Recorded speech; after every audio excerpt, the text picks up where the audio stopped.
The Dead Pair Podcast is brought to you by Kolar Arms, America's competition shotgun, and is fueled by Fiocchi. Welcome to the Dead Pair Podcast, coming in hot with everything you want to hear about sporting clays. With your hosts, Jason Rambo. This is what I had to work with, everyone. And Sean Alley. Like I said, I was just thirsty. Oh, boy. Often imitated, but never duplicated. It's the Dead Pair Podcast. It's showtime. Welcome back, everyone. What's up, Mr. Alley? Well, Jason, as you know, man, busy. This is kind of a weird podcast because I wasn't able to join you on this one because of the time frame. It was right in the middle of my workday, and you know how it is, chipping away at the salt mine down here. Yeah, and you've been getting busy too, man. Things are picking up for you, so which is good. I'm happy for you. Yeah, picked up some big accounts and just trying to make everybody happy, like all good business owners do. Make everybody happy. Let me know when you figure out that formula. I still haven't figured it out to this day, but we try. I should emphasize that we try. Yeah. So. Hey, everyone, before we get started, we have got a really big tourney talk to get to. Sean, you want to take us through that, please, sir? I got you. It's Tourney Talk. Brought to you by Score Chaser. All right, guys. Casey sent us a big list here. So the 2026 Oklahoma State Supersport and Indigo Sky Open at Shawnee Skies is now open. That will be April 17th through the 19th, 2026. Also, we've got the 2026 Utah State at Purgatory Clay Sports, April 23rd through the 26th. Next up, 2026 Nevada State at Capital City Gun Club, June 3 through the 7th. Then the East Coast Championship at Hunters Point, that's March 12th through the 15th. Also, the 2026 Colorado State at Longmeadow is open. That is September 16th through the 20th. Then we've got South Central Regional at Providence. Will open on September the 21st, so it should be open by the time you guys hear this. And I got two more. Ducks Unlimited, Las Vegas Continental at Clark County Shooting Complex will open September 24th. And finally, the Shooters Championship at the Meadows, that's May 25th through the 31st, will open on September 25th. That's a lot. That is a lot. So tonight, Sean, we're talking to Dr. David Dalu. I was talking with our friend Matt Miller, and he recommended this guy, and I have to be honest, I had to go look him up. It wasn't somebody that I had been following or heard of, and wow, what an impressive resume this guy has built himself in sporting clays in a short amount of time. Sean, one more thing before we get to Dr. David. Man, we are running out of time for the Kolar drawing. Yes. Yep, that is definitely coming down to the wire, guys. Remember, we're going to draw that on Sunday, the last Sunday of the Nationals this year. We will have tickets for sale there, but obviously it's real easy to go to our website, click on the link, and purchase your tickets online. You can use a credit card. But again, we can have tickets there for you to buy during the week of the Nationals, and somebody's going to go home with that, baby. Might as well be you. Yep, absolutely. And that drawing will be live on our YouTube channel Sunday from the Nationals. So get over there to the Dead Pair Podcast YouTube channel, like and subscribe. They'll let you know when it's coming live. Sean, I know you weren't able to join us on this one. I can't wait for you to hear this interview with Dr. David. This guy is impressive, to say the least. So without further ado, let's get that playing. The Dead Pair. Ladies and gentlemen, help me in welcoming Dr. David Dalu. What's up, Doc? How are you, Jason? Good, man. Glad to have you on the show. Just to give everybody a little quick background, a friend of mine, Matt Miller, who we had here on the show, I was having a conversation with him, and I was like, I really want to get somebody interesting on and dive deep. And he's like, you got to get Dr. Dave on. I'm like, wait, well, who are you talking about? So you have to forgive me, David. Up until you and I started talking here a couple of days ago, I really was not familiar with you at all. So, and I'm sure a lot of people listening to this aren't as well. So would you mind telling everyone a little bit about yourself, a little bit about your background? Sure. So I live here in Charleston, South Carolina. I actually grew up in St. Louis, Missouri, but kind of made my way south over the years in training. And then I've lived here about almost 20 years. Wow. I shot kind of, I joke with people that ever since I was a little kid, and I mean this far back as I can remember, all I've really ever wanted to do was shoot shotguns and cast fly rods. And like 50 years later, nothing really has changed in my life. It's still pretty much the same thing. I shot recreationally for a while. I didn't really have an opportunity to shoot, clay targets really much at all until I got into med school in Columbia, Missouri. And I shot at a little place called Cedar Creek Rod and Gun Club with Ralph Gates. Okay. And there were no electric traps or anything back then, right? It was just the hand traps. So a lot of the pairs were just one bird slightly in front of the other because that's how they were on the double stack machine. You had to have a trapper come with you, out there, manual traps. And oh yeah. And then when I was training in residency in Nashville at Vanderbilt, I didn't really have the time to shoot sporting. So I mostly shot a lot of Olympic skeet, actually. And I would go down occasionally and shoot with some people in Atlanta after the 96 games. They kept the facilities up for a little while until they dismantled them later at Wolf Creek. And so really I shot those two disciplines for a fair bit then because it was close and quicker to get through a round and get some training in. And then when I moved to Charleston, I started shooting some sporting kind of recreationally. I actually joined kind of an informal group of folks that we shoot together actually every fourth Thursday. We got a meeting tomorrow. And I started shooting some sporting and, I was okay at it. I was, reasonably good. Right. I didn't start competing until 2018. Actually, I started thinking about some competition because I had a little bit more time in my schedule. I have 3 kids and my wife's a physician as well. So I was pretty busy for a long time. And I used to compete in doing tarpon fly fishing tournaments and I was a big archery hunter. And so I didn't really have time for sporting. And about that time, some things changed in those other realms. And I was able to start devoting more time to it. And I would say that's when I started, getting into higher level NSCA competition. And even though I'd shot a lot of clay targets and I felt like I kind of knew the game, I didn't really have any idea what it took to compete at a higher level and I didn't have really any understanding of the game.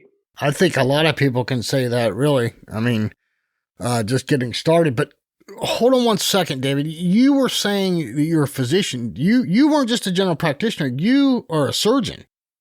I was an ER physician. I was not a surgeon, but okay. We did some minor surgery stuff, but nothing. I'm not taking out people's gallbladders or anything. But okay. Yeah, I was an ER physician for over about 22 years. I retired a couple of years ago, and yeah, I was pretty busy. I used to, I think some of that's going to come into play here with some of the questions I have coming up for you. So. I find it fascinating. I mean, look, that's one thing I don't think I could ever do. So, I mean, very, very big credit to you, but, thank you. So okay. Now we're moving away from that. You were able to retire. You said you did do some fishing tournaments as well. Yeah, that was a big focus of mine. Again, one of the things I always wanted to do was fly fish in saltwater, but growing up in St. Louis, right, that's not super conducive to that. Yeah. But I remained undaunted. And when I finally finished residency and I was out working in the community in Nashville, I started, indulging in something that I wanted to do ever since I was little. And I started fly fishing for tarpon a little bit. And I really got into it pretty heavy and ended up buying a house in the Keys, which I still own now, which is a huge part of my life.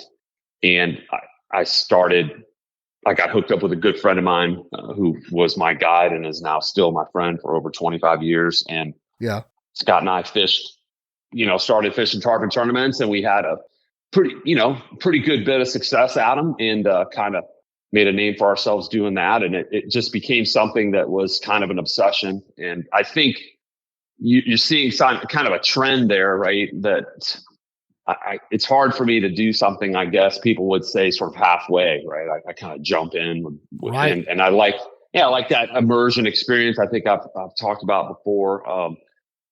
I just find it so satisfying, the process, understanding the game, trying to be a real student of the game, and that's what gets me going. And I'm sporting clays. That's become, kind of a new avocation for me, as it were. Well, it sounds to me like it doesn't matter if it's fishing or clays, either one. It sounds to me like you've always had a little bit of a competitive side in you. I think so. I mean, I would say, yeah, for sure. I mean, when I see that in my kids and I mention it, people kind of chuckle a little bit and make some apple in the tree comment, right? But right. It's more, I think, trying to, I want to try to be the best that I can of my abilities, right? And try to really do that. And the people that I mentor and the high school team that I coach, I really tell them, I'm like, look, I think the key to this sport and sporting clays, I think, is unique in that it's all about trying to compete to the best of your ability, given whatever your situation is. And that's what makes this sport a little bit more unique in a sense that, if you're in a fishing tournament and you finish 12th, you really didn't do that well. But this sport is different in a sense of there are different levels that we can compete on, not just age or gender, but, it's individual situations and circumstances. And, I encourage people to try to shoot to the best of their ability, right? Whatever their goal is. And those can be individual. So that's what I like about the sport, as well as the fact that, as whether you're, a 110-pound female or, a 75-year-old man, and everyone in between of different sizes and genders and everything can compete and be very good at this sport. Oh yeah. And that's what I love about the game is that, and I've been beaten by all types of those people, and I'm going to be beaten by them again. So I've lost any pretense of feeling bad by whoever finishes ahead of me. Right. If you get upset about that, you're going to get upset a lot in this sport. Yeah, exactly. So, okay. So you found recreational clays, and then I'm going to guess, as you gravitated into competitions, is this where you came about Anthony as your coach? Yeah. So that's a good point. I would say in 2018, either late 2017 or early 2018, I can't remember. I thought I was, like I said, I was coming from shooting some clay targets, and I thought it was pretty good. And I went to a local event here. I think it was Heat Is On that's at Backwoods, where I shoot a lot. And I got beat. And I got beat by some people I didn't feel like were better than me. And I remember driving home and thinking to myself, I need to think about my game and why am I not doing better? And I need to increase my training regimen. And I remember I bought 4 traps because I was like, I need to start training on those traps, because just going and shooting at the local clubs, I wasn't getting the type of targets that I was encountering in the tournament. I wasn't prepared for them. And we need to build a new mousetrap. And that was it. And I started training with a good friend of mine who was not a young man at the time, but quite tough. And he was willing to put up with this crazy guy who was throwing extremely difficult birds off these 4 machines and shooting them. And I started to feel that I was getting better, even though I wasn't competing. And I talked with a good friend of mine, I remember in the early spring or summer of 2018. And I said, hey, I feel like I need some instruction, because I'd never really had lessons before from really anybody. And he said, I think you're okay. You just need to shoot more, David. You already know how to shoot. And I said, I don't think so. I think something's missing. And I want to, whether it is or it isn't, I want to get validation. And I talked with him, and he recommended Anthony. And that was a fateful decision for me, for sure. And I went up in, I think it was probably August of 2018. And I remember, he taught me how to shoot a trap bird. And I feel like he teaches and shoots trap birds as well or better than anybody. And when I went to nationals as an A-class shooter, I self-declared into A. As you know, there are tons of quartering and trap birds in our game, especially down there. And some of them are pretty challenging down there. Yeah. And it was revolutionary that I did so much better on them than I previously had been doing. And I said, wow, that's really something. And that's when I started to really become focused in the game and become a student of the game, and really kind of hungry for more knowledge about how to approach, target shooting. Well, it was either 18 or 19. You had some pretty great success in AA at the championship, right? That's correct. Yes, sir. So after nationals, I punched into AA. I think I got 16 punches at nationals or something like that. And then I went down to Quail Creek, the Gator Cup, when it was still down there. And I won all 3 prelims in AA, and I was second in FITASC, and I had 16 punches.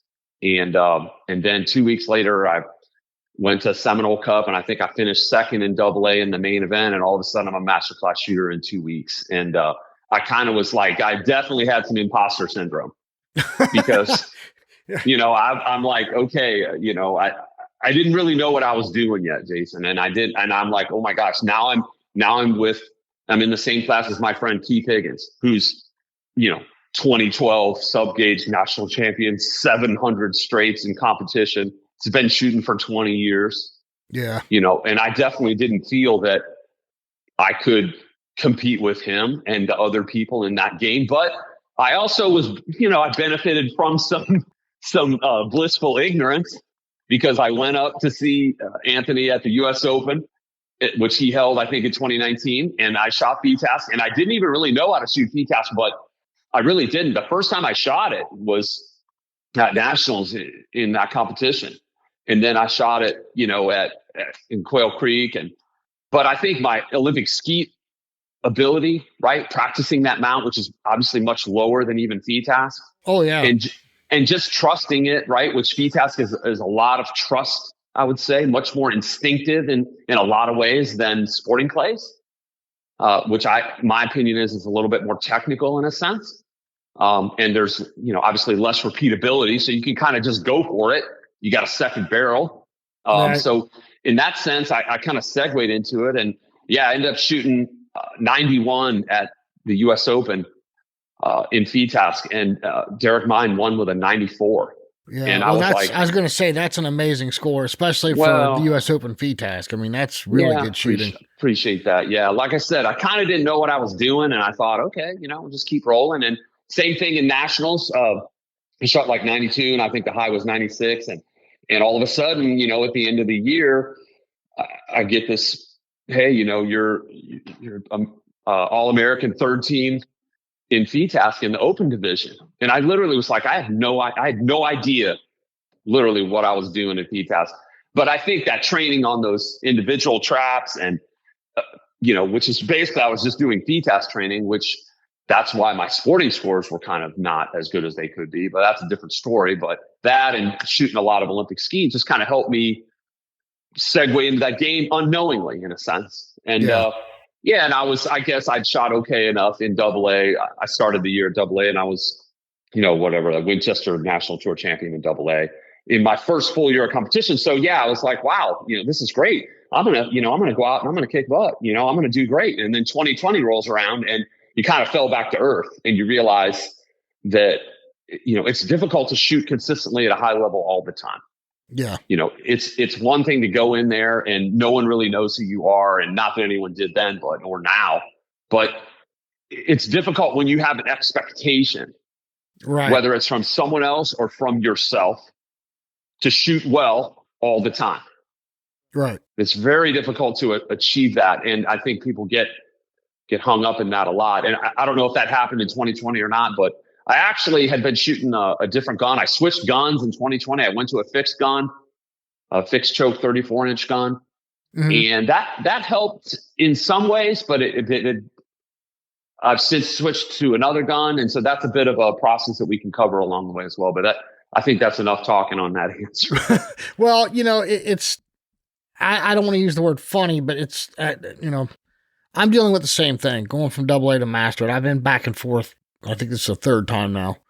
And I see it a lot. You find some success along the way, and then all of a sudden you've ended up in master class, and it's a very, very deep pull. And, somebody was telling me the other day, I just got done shooting the South Central Regional, and I was like, man, I cannot wait to go back down to AA. And they're like, what do you mean, man? Just make a run for it, blah, blah, blah. And I'm like, look, let's be honest here. If I shot lights out, the best I've ever shot in my entire life, I'm not going to come within 30 targets of Brandon or Anthony, or you know what I mean? Like it's Right. a Right. very deep pool. So credit to you that you have continued to succeed, continued to raise your game to where you're shooting those high scores all the time. And, most recently you competed at the World Championships in across seas there in I'm sorry, I'm drawing a blank. EJ Churchill. Did you go to Cyprus as well? I did. Yes, sir. So, And you got to represent Team USA. Man, that's, people don't give that enough credit. That's a big accomplishment just to make the team. It. So thank you. Yeah. I did have a question about that. For those of us that have not traveled abroad to compete, can you tell us what some of the differences are between competing in Europe versus the U.S.? Wow, that's a big topic. In fact, I think you could really do a whole podcast on that. Or two. And I would say I have shot on a lark. Right. This shows you. I went to France to visit some relatives in 2018, and I just said, "Hey, I'm going to go shoot World FITASC since I'm over there." It was kind of close by, and I went and shot World FITASC. And I honestly, one of the first competitions I ever shot in FITASC was World FITASC in France in 2018, and I think I shot 157, and it was. I had no idea what I was doing. Some of the birds were just insane. But I would say, getting back to your question. So in sporting, or what they call English sporting, I think most people know this, but just for the record, if you really think about it, the only people that shoot sporting clays as we know it, or English sporting, is the United States, the UK, and that's about it. Yeah. Everybody else in the world shoots FITASC, shoots FITASC, which is actually known in FITASC as sporting, but to English sporting as it's shot over there, I would say number one, one thing that kind of caught me initially is when you're viewing the show pairs, if it's a report pair, you just get one bird each. And so you better pay attention to where that target is coming from and break point, hold point, because you get one look. The other thing is, especially here in the Southeast, we shoot where a lot of the traps are visible. You're shooting an orange target and you're able to move on the flash and get going even on a fast bird. And I found at EJ Churchill's, and we shot a few other clubs around there. Most of the time they hide the trap. Can't see it. It's a black target. When the target shows up in the sky, it's typically traveling full speed. A lot of times it's been going 10, 20 yards. They're 110 targets. Obviously, everyone talks about the 110 holds its speed better. It's not just that. It's the bird tends to be visible at full speed when you first see it.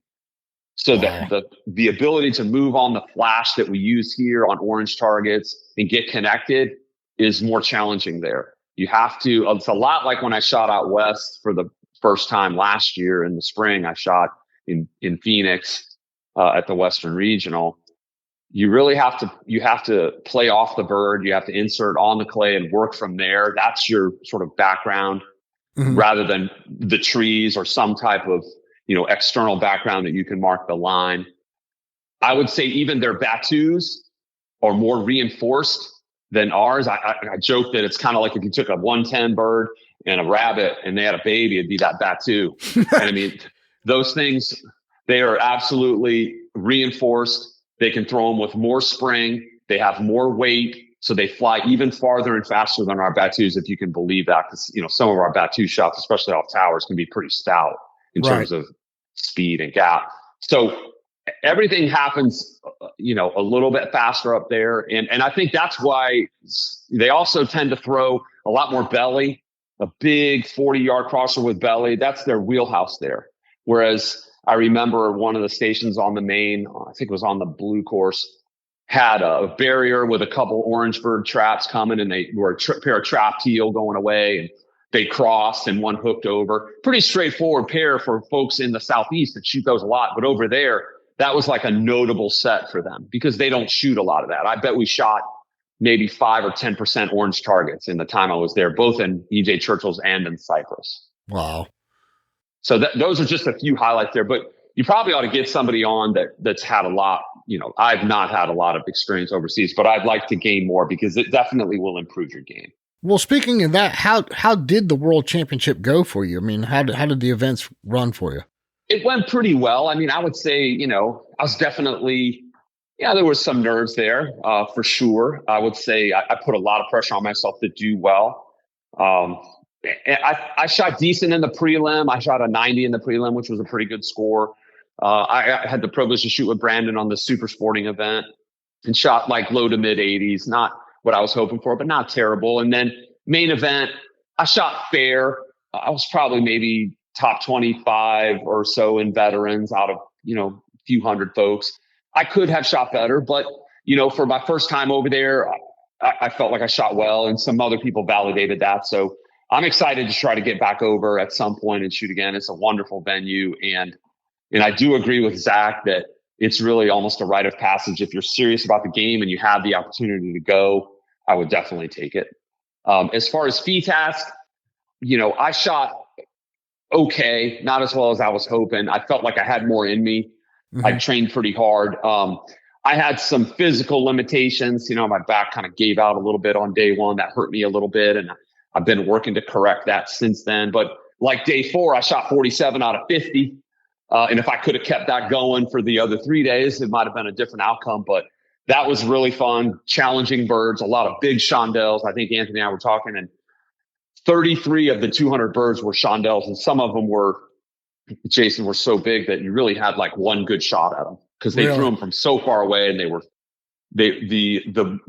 window to break them was really just one good shot, and they were pretty stout, but really a great event. And that was an interesting country to shoot in. I really enjoyed it.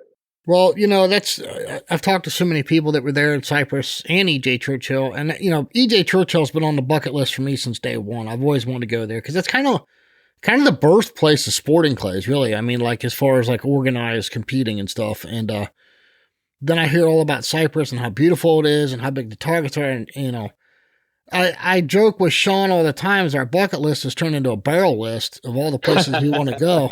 And there's so many clubs, great clubs here in the United States that we haven't even scratched the surface on.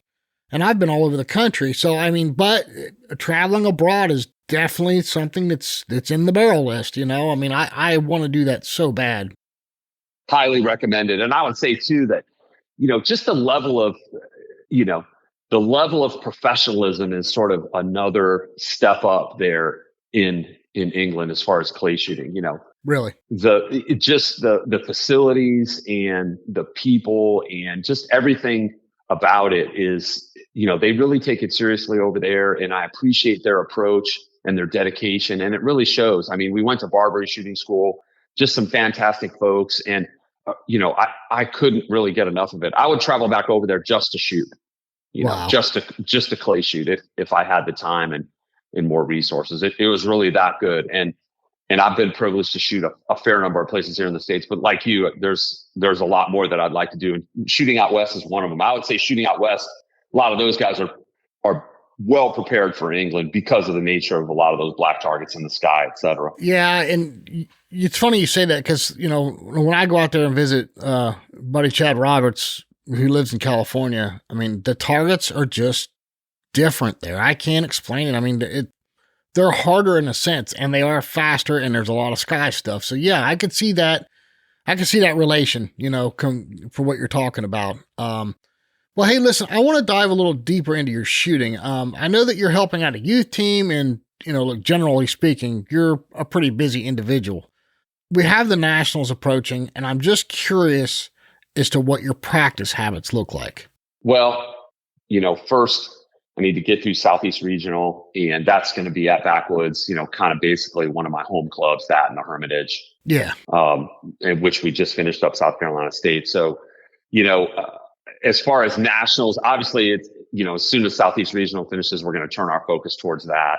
And I think what I would say as far as training for nationals, I'll be honest, I have a love-hate relationship with nationals. And the hate part is because I haven't shot consistently as well as I would like to there. And that's something I've thought about a lot. And I've actually asked Anthony, and Theo Ribbs is a good friend of mine, Keith Higgins. I've asked them, I'm like, look, if you think about the targets at nationals, they're not as difficult as I'm talking main event. They're not as difficult as many of the other venues that we shoot at in this country, M&M, Northrop, Quail Creek, right? Why is it that given all the talent in our country, and it's a tremendous amount of shooting talent, it's a handful of people only break 90%? You think about it, and the answers I got were, well, there's a lot of pressure there. It's 4 days, and, it's difficult to be consistent over that time period.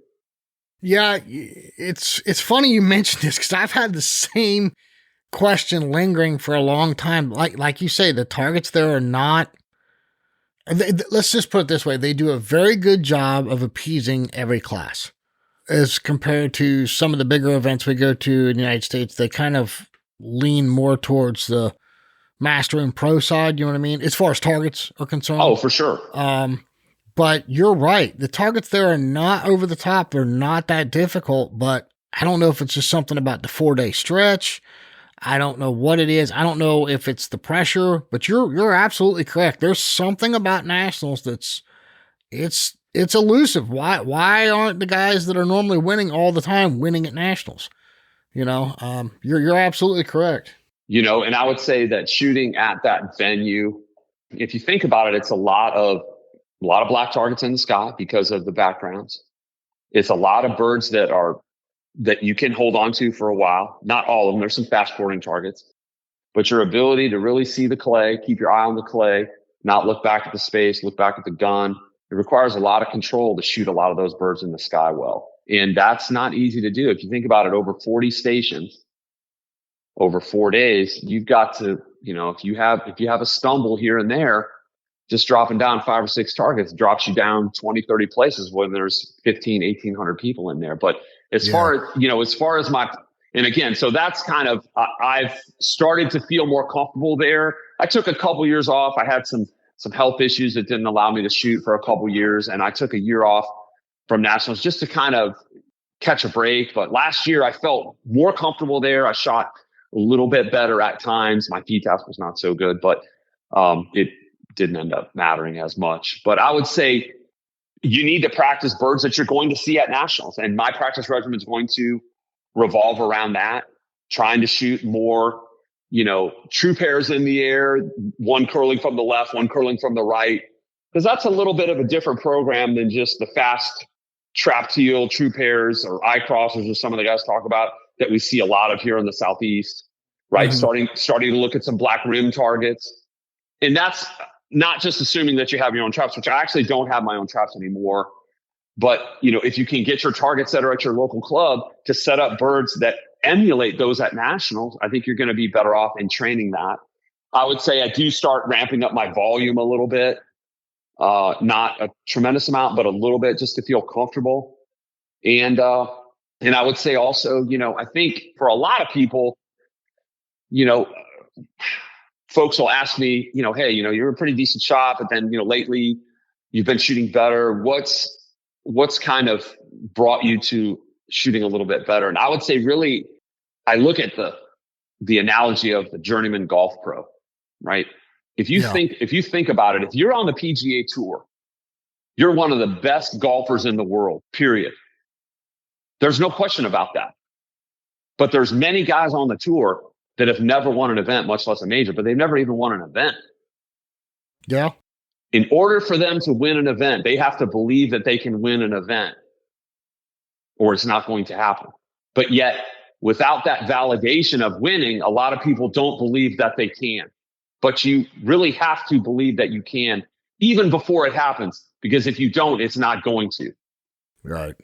Exactly. So I look at it in myself that you have to, and the people that I coach on the high school team, or folks that talk with me, and I developed maybe a mentor relationship with you, as it were. I tell them, I'm like, look, you have to look, not just did I win my class or did I win overall? That's great if it happens, but you have to look within your shooting and say, okay, I didn't do so well on this station right here, but the next 3 stations I ran it, I was able to recover.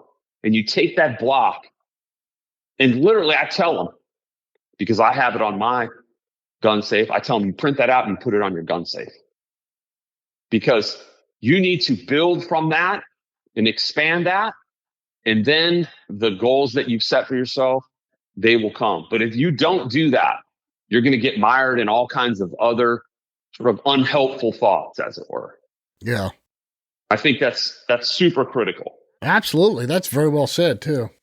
I mean, I look at, I have some on my gun safe, I have some printouts of scores where I shot well, right, in an event. Maybe I won, or maybe I did really well. And then I have some others where I didn't do so well, but I look at it as motivation for myself to go forward. You know, where I said I shot pretty good, I didn't quite make it, and I can remember every bird. And that's both validation that I can shoot well, and then I can do well work. And this works not just at the top classes, right? But at any class, whether you're starting out, whether you're in C class, wherever. Oh, yeah. Yeah, but absolutely.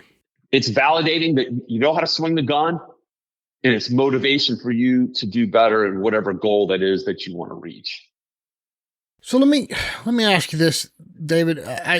Did you develop, and when I use the word routine, I don't mean just your pre-shot routine. I mean everything, like your habits and so forth, both at, training, during a competition, your pre-shot routine, all of it. Did you develop your routine based on trial and error, or was it more derived from something that you and Anthony built?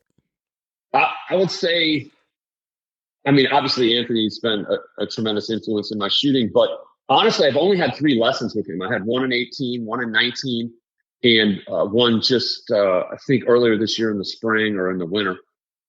But I would say he's been a mentor for not only for myself, but for a lot of people who have a relationship with him. I think he gives back to the sport, arguably as much or more than anybody in the sport.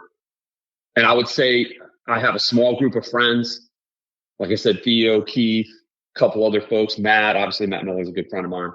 And we talk to each other and we trust what that person says about us in an unbiased way.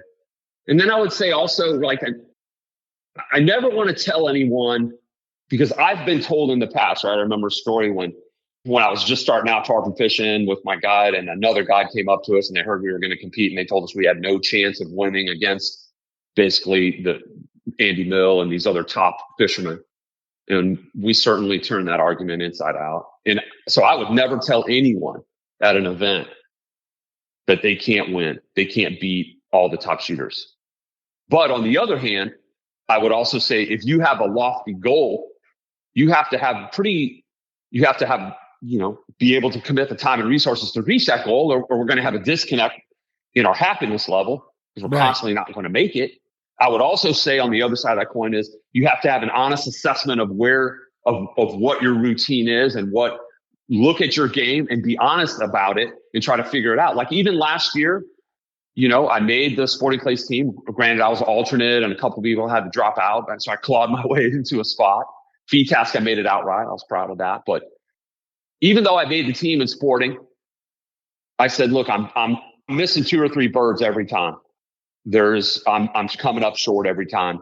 And I've been shooting enough years now that, my mechanics are pretty good and that type of thing. And I didn't think it was my mental game. I said, what's going on here? And I took an honest assessment, and I was shooting a 34-inch fixed gun. And I felt like on certain presentations, fast true pairs or other birds, you had to move real quick. The longer barrel, the heavier gun, I'm not getting any younger. The improved mod fixed choke in the top barrel, that was costing me some birds. And then what that does is it sort of secondarily affects your mental game. And then it costs you other birds in the round you would have otherwise hit. And so I felt like I needed to go back to a more conventional gun that the majority of people shoot. There's nothing wrong with a 34-inch fixed gun. Obviously, we know people that shoot it at a very high level. Right. But and so I conferred with Theo and Keith and Anthony, and they all agreed, and I made a change. And my first tournament this year was, at Quail Creek. I shot 99 in one of the prelims, and that was the highest score I'd ever shot, in my career. And was it just the gun? I don't know, but I definitely can move the gun better. And it's like Theo said, David, you're not shooting a short barrel gun, you're shooting a normal gun that everybody shoots. And there's a reason that most people shoot, 32, 33-inch barrels, right? Yeah. So I think that balance between having the faith and knowing you're going to make it happen even before it does, and then honestly assessing your game for how you can improve, and reaching out to trusted mentors. To me, that is when you talk about routine and success, that is how I look at my game. As far as like, yeah, I'm definitely big on details, and I try to control all the variables that I can in terms of my nutrition. Joel Dondas is a good friend of mine from New Orleans. He's a chef. He's big on nutrition. He's a very healthful individual. Yep. And so had him on this show. I know. I remember it was a great podcast, and he's a good friend of mine. And so, I'm big on that. Everything he espouses, I agree with for the most part. I try to keep my routine the same. I'm not much of a drinker. I'm certainly not going to do that during an event. I would say even my pre-shot routine in FITASC, I always felt like my pre-shot routine was pretty good. It kept me in the mindset of trying to stay unconscious and shoot well. I have a very methodical approach to the game. And I study the other shooters, and I pick up things from them, and I incorporate them in my training. Does that work for me? Does that work in an event? In sporting clays, it was a little more elusive. It took me, I tell people this, they said, what's your pre-shot routine? I said, and it took me 2.5 years to refine that to be something that gave me confidence. I used to be very almost, break point, hold point, real mechanical with everything, and trace the bird path out. And that works okay. But as birds get faster, you really have to start trusting your eyes and hands and turn loose a little more and be a little bit more free with that. You still need somewhat of a routine, but I think as you approach the game at a higher level, you need to trust yourself a little bit more and shoot a little bit more instinctively. Obviously, once your mechanics are good and all those fundamentals are sound. So, right. Again, pretty long-winded answer to your question, but I would say, having faith in yourself, evaluating your game honestly, and, trusting some people that know you and are looking out for your best interests. That's my sort of, triangle of improvement. Well, you mentioned mental, and you also had told me on the phone previously that you really enjoyed the podcast that we did with Dr. Jason Richardson. Tell us more about your approach in the mental aspect of the game. I mean, you've touched on it here and there, but like mentally, here's one for you. For me, like outside influences can play a really big role in my shooting, call it distractions, nuances, thinking about something at home, something with work. So let's start with this. Like, how do you flip the switch on game day?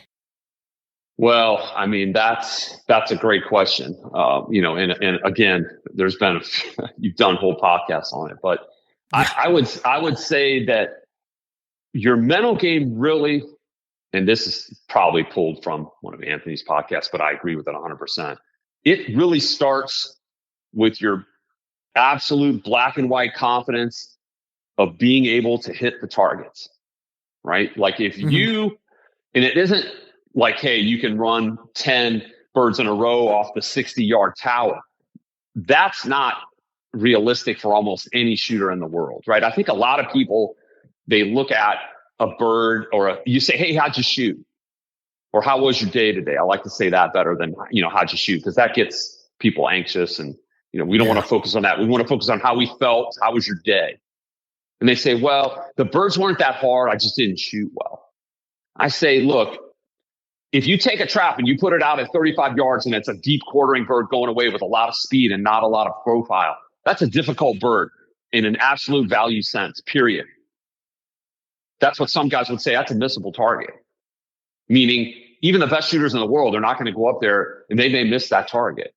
Right. Especially under tournament pressure, et cetera. So we need to evaluate that and say that not perceived shooting skill relative to that target. I was on that day. I wasn't on that day. That's why I hit it or I did. No, that bird's just hard, right? It's not a 20-yard pie plate in your face. It's just hanging there where you can be somewhere near it and you're going to hit it. But that isn't a very difficult bird. So I think your mental ability to withstand pressure in a tournament starts with the confidence that you built in your shooting practice. 100%. Okay. I had to, for me personally, I had to shoot well in practice and train hard on those machines until I convinced myself that I could hit them consistently. That's where it came from for me. I would say game day, now as you shoot a little bit, and it ties back into those printouts that I have on my safe of days I did well, days I almost did well. You dig back into that, right? As you're driving there, you're thinking about that, right? You're reinforcing that. And it starts even early, right? Like I'm not ashamed to say, like in 22, I think it was, when I was South Carolina State FITASC champion, I've been third, I've been fourth, I've been runner up. I said, look, for months before the event, I told myself every day that you're going to win. You're going to be state champion. You have trained, you've had experience, you've had some high finishes. It's time to win. I told myself that every day. And I know this sounds kind of silly, like that. What was that SNL skit, right? With that guy told me, doggone it, I'm smart enough, I'm good enough, and people like me, right? Like, yeah, you can get involved in that. You can make fun of that. But I'm going to be honest with you. If you're not doing that, I tell my friends and other people, if you're not doing that, you're giving something up, right? One of my friends criticized me, and he was absolutely right. Good friend of mine who's on the senior super vet FITASC team. He said, David, you know every top player in the game. You know all their great finishes. You know all their records. You need to stop doing that, because you're putting them on a pedestal above you. You're giving them an artificial advantage. It's not that I don't have respect for Zach and Anthony and Brandon, but you can't do that if you want to achieve the best that you can. That's right. It's not being disrespectful, but it is, you have to think of yourself first. You have to be a little bit selfish. I tell my daughter that all the time, because she's always thinking about other people. I said, I want you to be a little more selfish. Right. Because at the end of the day, this is an individual sport. And like somebody joked in the past, right? Doesn't matter what you shoot. Because half the people don't even know what you shot, and the other half want you to miss. Yeah. Well, and it's one of those things too, like, I hear people say, well, just do what the best is doing, not just in this sport, but in any sport. And it's like, no, you've never seen anybody that was a follower win, right? You have to do it better than whatever they're doing, or you have to beat the leader. So when you're learning, the way I take it is, when you're learning, it's okay to kind of follow the leader a little bit, but then eventually you have to look beyond that leader. And what you're telling me is, you put these people on a pedestal and you looked up to them, and that automatically kind of blocks your performance from thinking you can do better than them. Is that correct, what you're saying? Absolutely. Yeah, absolutely. I mean, you have to. And you mentioned we've covered the mental game. Jiminy Christmas. I think this is going to be episode like 228. And out of 228 episodes, we've probably covered the mental game every fifth episode or something. We've had some kind of discussion about it, but I think it's very, very valid for me to ask you, because number one, you're a doctor. Okay. And you're obviously very intelligent, and in a short time, if you look at the success that you've had for no more than what your length of time is in the sport, that's saying something. And you've obviously figured something out on the mental aspect of it in order to achieve that. So I think your opinion is just as valid as anybody else we've had on here. We've had everything from competitors to fellow doctors like yourself that specialized in, sports psychology. We've had, you name it, voodoo on here. We've had it all on here. But to hear from a competitor that has not been in the game that long, that was a doctor, that has figured something out, to me, your opinion is very valid. Wow, I appreciate that. And I think it's fascinating what you said, because that has not been said before on here. And I like that. Dr. David, I feel like we could turn this into a 2-part series very easily, because there's so much good information that you have, and there's so much more I'd like to ask you, but we are running long on time. I know you listen to the show. We always do a rapid fire with any new shooter on here. Would you like to do that with me real quick? Sure. Absolutely. Sure. Okay. Let's start with this. What gun do you shoot? What make and model? I shoot the Parazzi High-Tech 33-inch barrel with Tom Wilkinson flush chokes. Okay. And so this is going to be really important, because you went from a fixed gun to a choke gun. What is your go-to constriction now? In FITASC, I shoot a pair of 20s or modified, and I don't change those at all. In sporting, it's interesting. Shooting a fixed stroke gun for 5 years, I've learned really quickly that paying attention to your chokes is distracting you from watching the target speed and line and distance and breakpoints. And I think anything that takes away from really studying the bird is hurting you. So I'm changing chokes a lot less, and I'm mainly shooting 20s and sporting. I will put a skeet in for a real close rabbit or something like that, but I'm not switching IC light mod every station. Yeah. Okay. So what about your stock? Is it a factory stock or custom stock?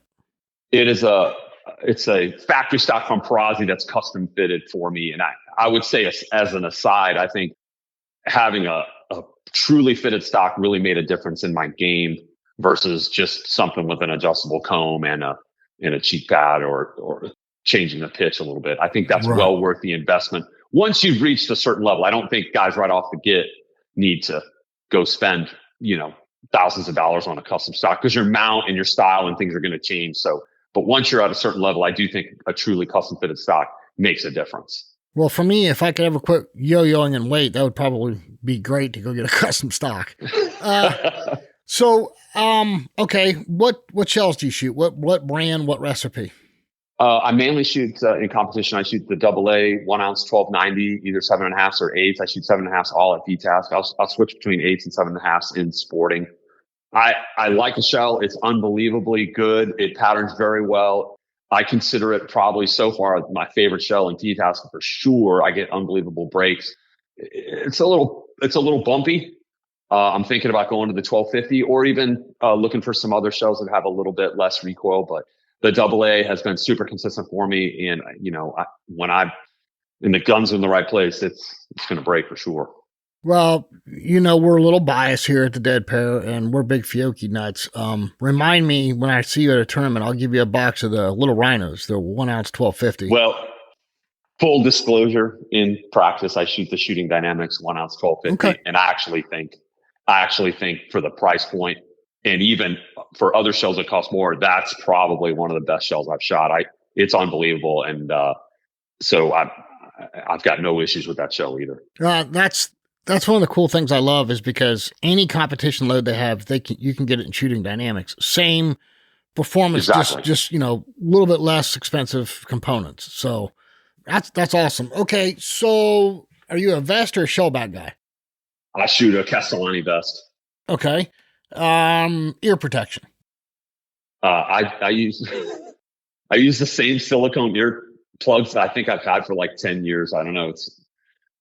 I like that feeling of fullness in there as part of my routine. And if I ever lost those, I'd probably start shooting terrible. Okay. What about eyes? What do you do for glasses? So that's a good point. I tell a lot of my shooters, because I have a lot of friends that are older gentlemen, and they always ask me, how can I improve my shooting? The first thing I tell them is optimize your vision. Go see your eye doctor. Make sure your vision is optimized as well as it can be for seeing the targets, right? Mm-hmm. I've been wearing glasses since I was 14 years old, and I was wearing some prescription sunglasses that weren't even really shooting glasses when I first shot nationals. And I remember going to that 8 a.m. rotation in the main, and a bird was not even above the horizon, and I honestly could not see it. So as soon as I came home, I called my eye doctor friend, and I got daily wear disposable contact lenses and regular Pila frames. And I feel like and I only wear contacts to shoot. I didn't want to go with inserts and things like that. I wanted the best vision I could. And I feel like I see the target really well now with that combination. It's funny you say that. I had the prescription Reacts from Ranger, which everybody's been hounding me, wanting to know when they're coming out with those. But anyway, I wanted to go to the more open lens because I have different prescription from side to side. So I had to go with individual lenses. And so I went to the standard Ranger Reacts, and then I went to contacts. And my first sets of contacts were 30-day disposable, and that was a huge mistake. When I went to dailies, my whole life changed. Absolutely. It's like, wow, look, there's a target. I didn't know this were out there. Okay, so we covered eyes, ears, vests. Okay, something in your bag, something you carry in your shooting bag that people might not be privy to. We're looking for that lucky rabbit's foot or something odd or different. Let's see in there. Anything? I'm pretty fastidious about cleaning my glasses. I guess I carry a lot of different, those microfibers and a big bottle of spray. I think that's part of my little routine. It kind of relaxes me when I get to the station. Do I have a lucky rabbit's foot? I would say, probably the biggest thing is I'm a big hydration guy. I feel that's really important. So my lucky rabbit's foot is a gallon of water that I keep on my cart all the time. I think most people do not hydrate enough, and that starts the day before, the couple days before, what you're eating, what you're drinking, not just on station, especially here in the Southeast where, we're talking July and August shoots. It's extremely hot, and Cypress was unbelievably hot. But I think if you're not stopping to urinate during a round, you're not hydrated enough, and your vision isn't as good as you think as it could be. So I guess that's my lucky rabbit's foot. Hey, let me ask you about that because you are a doctor. I take a lot of, I guess you could call them supplements with my water. Like I'll use LMNT or Armasport. Right. Basically hydration packs is what they are. And I know some people use the liquid IV. Some people use the, what's the Pedialyte Sports and stuff like that. Right. Do you agree or disagree with any of those? Well, I'll tell you, I used to drink Gatorade Zero, like the G0, right? The non-sugar stuff. I kind of stopped doing that, and I went to straight water. I try to get my electrolytes mainly from like fruit or the food that I eat. I like to have that out there a lot with me. Okay. I would say that when I went to Cyprus, though, it was so hot and dry that I did use electrolyte packets. I think, I know Joel's a big fan of the LMNT. I think that's somewhat personal preference. If it's really hot and you're really sweating, great. But I would say shooting is a little bit different than the types of, triathlon type sports that Joel was doing, where those people really do need electrolytes. I think it's a personal preference. I think you need to be careful with your GI system, drinking a lot of electrolytes, right? It's kind of a natural laxative for a little TMI on the show here, but yeah. And that can mess you up a little bit, right? You need to be careful with that. So I don't use them typically. I did have some over this past weekend because it was pretty hot, and I had some electrolytes, and I felt like it did help me. But I think you need to use it in moderation, and definitely do not. I'm definitely not a fan of the Gatorade with sugar. You should not be drinking that because that stuff's terrible. The sugar up and down, plus it's definitely going to mess your GI system up. So the sugar up and down is not good. I think you need to be, more moderate. But again, I'd say Joel's the expert on that, but in moderation. But I don't feel that most shooters, just because it's hot out, especially if you're adapted to living in it, like you're in Florida and I'm in South Carolina, do we need to have electrolytes every time we go shoot? I don't necessarily agree with that.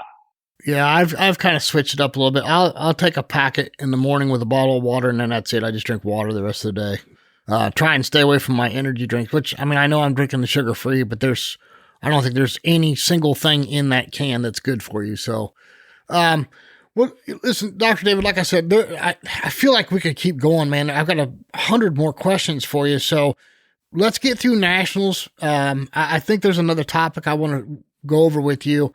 If you don't mind, I'd love to have you come back on the show. If anybody listening to this has any questions for Dr. David, they'd like to ask him. Maybe if, we're big on new shooters in the sport. If you're a new shooter and you'd like to dive a little bit more into his journey, maybe you have a question with that, send it to us. We get Dr. David back on. We'll ask him these questions, but really sincerely appreciate your time. Yes, sir. No, thank you. This has been awesome. And I owe Matt a big thank you for recommending you. And it's been awesome to get to know you. I've dove into your history, and now I'm going to be following you. So you got to perform now, Dr. Dave. So, well, I'll see what I can do, sir. Well, listen, thank you very much. Look forward to seeing you at the next tournament. I won't be at Southeast, so I'll probably catch up with you at Nationals, and then we'll definitely get you back on the show afterwards. Sounds good. Thank you. I appreciate it. Hey everyone, each and every week you hear Sean and I brag about our sponsors, and it's not because they sponsor the show, it's because of their products and the unmatched customer support behind each and every single one of those products. We hope you're taking the time to investigate for yourself, try the products out, and see why we love them so much. Hey Toby Tomplay, you want to remind everyone who we're talking about? I'd love to, Jason. Kolar Arms, America's competition shotgun. Fiocchi USA. Here at the Dead Pair, we're fueled by Fiocchi. Ranger Performance Eyewear. See it further, see it faster, see it clearer with Ranger. Atlas Traps, America's finest clay target equipment. Rhino Chokes. For deadly patterns and knockdown power, choose Rhino. Long Range, the industry standard for trap release and target management systems. Taconic Distillery. After the tournament is over, it's time for one more shot with Taconic Distillery.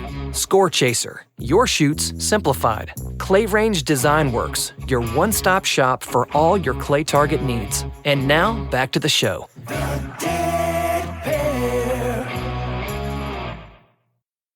Well, Jason, you weren't kidding, man. He is one impressive individual. I have a lot of respect for him. I didn't know who he was either, but he's very well spoken, very well knowledgeable of the game, and gosh, he's made a lot of ground up in a very short amount of time. Yeah, I mean, student of Anthony's, but he's not like, and what was fascinating is he didn't have to go for a whole bunch of lessons. You know, like you said, he only went 3 times, and yeah, he obviously was able to pick up what he needed to be successful. So why weren't we able to do that? Well, we don't have that DR in front of our name like he does. So, is that the differentiator? I think it's an intelligence factor.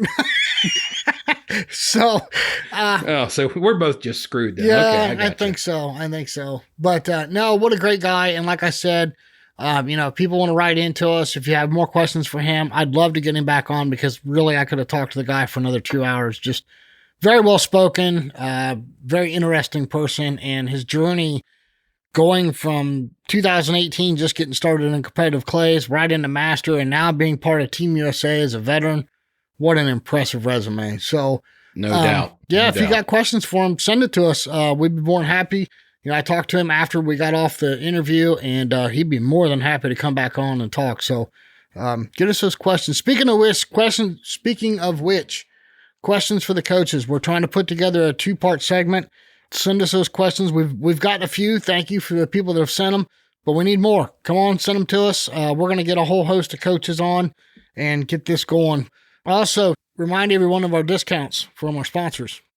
Yep. If you guys want to support some of the people that support us and keep bringing you this show week after week, big one is Dead Pair 10, DEADPAIR 10, and that applies to both RE Ranger and Taconic Distilleries. You can go there, purchase something for your eyes, or purchase something to relax by the fire with later on in the evening, and enjoy a 10% discount from both of those people. And I tell you what, we really appreciate it. Great discount. If you guys need it, go check them out. Look and see what you might need. Saving money is always a good thing. Yeah, for sure. Sean Ellie, we preach and harp it every single week. Yep. Take somebody new shooting, guys. We've said it time and time again. This sport is not going to grow without the help of all the members and all the shooters involved. And it doesn't take a lot. I mean, just maybe 1 or 2 people a year. If everybody did that, the sport would probably quadruple overnight, honestly. So get out there and do your part. Make sure that people can be introduced to this game, how safe it is, how fun it is, how enjoyable it is. And it's something for anybody of all ages. And whether you're a guy or a gal, you can do it and enjoy it. So make it happen. Get out there, guys. Don't wait. Absolutely. Well, Sean Alley, buddy, sorry you couldn't make it to this one, but we'll be back next week with another one. So until next week, my friend. Can't wait to see you all back here on the Dead Pair Podcast. We'll see you next time on the Dead Pair Podcast. The Dead Pair Podcast is brought to you by Kolar Arms, the mark of performance, and is fueled by Fiocchi USA. The Dead Pair theme song was written, arranged, and produced by Toby Tomplay. Special thanks to the following sponsors: Atlas Traps, Ranger Performance Eyewear, Rhino Chokes, Long Range LLC, Taconic Distillery, Score Chaser, and Clay Range Design Works.